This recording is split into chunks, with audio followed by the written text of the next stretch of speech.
لا سيما على بقية الله في الأراضين واللعنة الدائمة الباقية على أعدائهم أجمعين من يوم عداوتهم إلى يوم الدين. أما بعد فقد قال مولانا الحسين بن علي عليهما السلام: أيها الناس إني لم أخرج أشرا ولا بطرا ولا ظالما ولا مفسدا، بل إنما خرجت لطلب الإصلاح في أمة جدي صلوات محمد.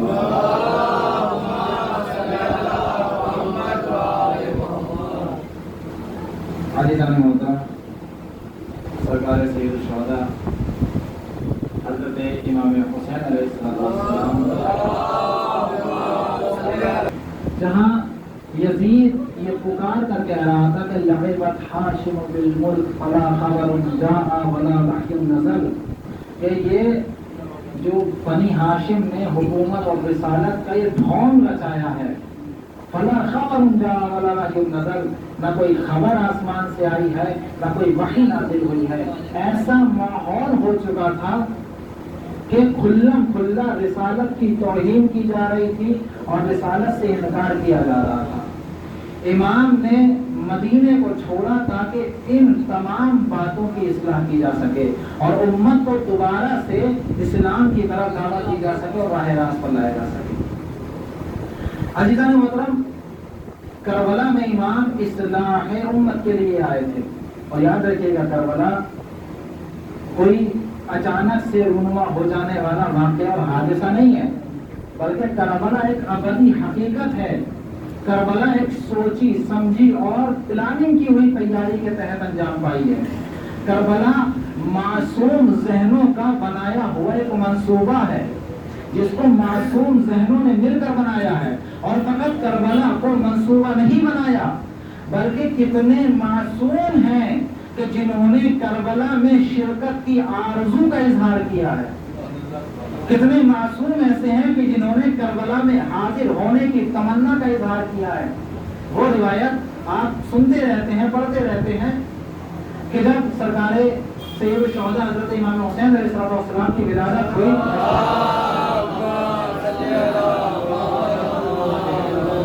اور ولادت کے بعد سرکار ختمی مرتبت کی آنکھوں سے آنسو جاری ہوئے، شہزادی نے سوال کیا کہ بابا رونے کی وجہ کیا ہے؟ میرے بچے کی ولادت ہوئی ہے اور آپ دلیہ فرما رہے ہیں. تو رسول اسلام نے کیا فرمایا؟ روایت سب نے پڑھی ہے، سب نے سنی ہے. رسول نے فرمایا کہ یہ میرا لال کربلا میں قتل کیا جائے گا. تو شہزادی نے بڑھ کر سوال کیا: یا رسول اللہ، جب یہ میرا لال کربلا میں قتل کیا جائے گا تو کیا آپ حاضر ہوں گے؟ توجہ کیجیے گا، کیا آپ اس وقت موجود ہوں گے؟ تو رسول نے آواز دی: نہیں میری لخت جگر فاطمہ، میری حیات کا دامن اتنا گستردہ نہیں ہوگا کہ میں کربلا میں شرکت کر سکوں. پوچھا کیا علی ہوں گے؟ کہا نہیں، علی کی زندگی بے وفا نہ کرے گی.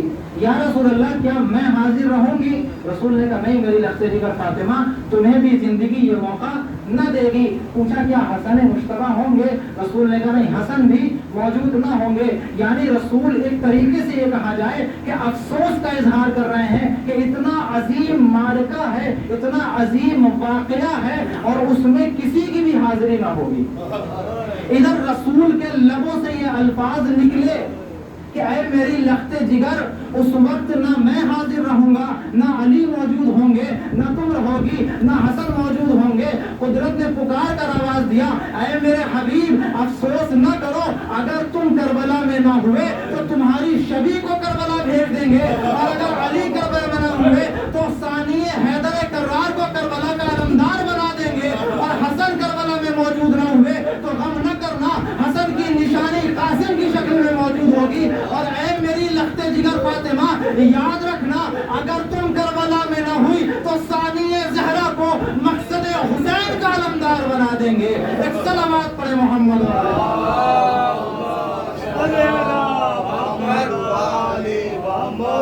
کم سے کم 4 معصوم ایسے ہیں کہ جنہوں نے کربلا میں شرکت کی تمنا کا اظہار کیا ہے، کربلا میں شرکت کی آرزو کا اظہار کیا ہے.